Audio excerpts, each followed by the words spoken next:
You shall not steal. Now, what does that mean?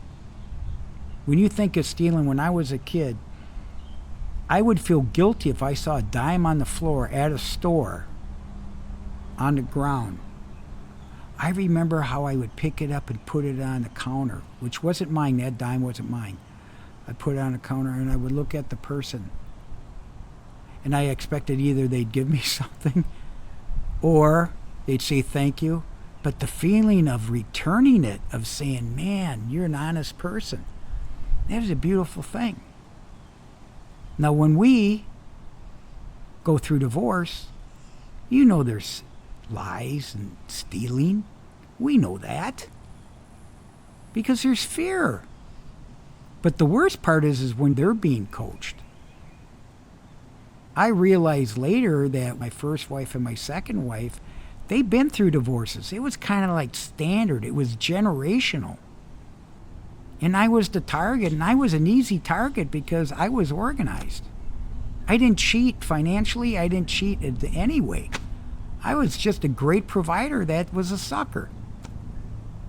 What about your spouse? In trial, at depositions, and affidavits. Hurting you so fucking bad, the provider. The golden goose. The golden egg. For another guy that probably doesn't even have a job. That's part of the score, is the other guy. And think about it.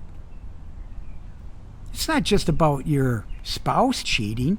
It's about the other party. And the other party, by the way, in my knowledge, was married with 3 children. And he had multiple girlfriends and mistresses besides a wife. She found out after. Yeah. You shall not covet your neighbor's goods.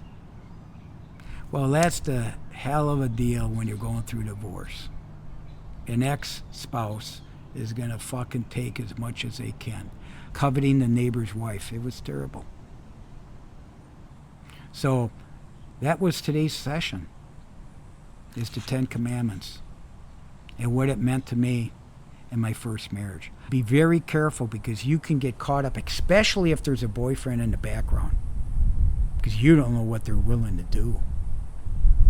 They're willing to take your family, the wife, your home, your possessions. It's all in the 10 Commandments.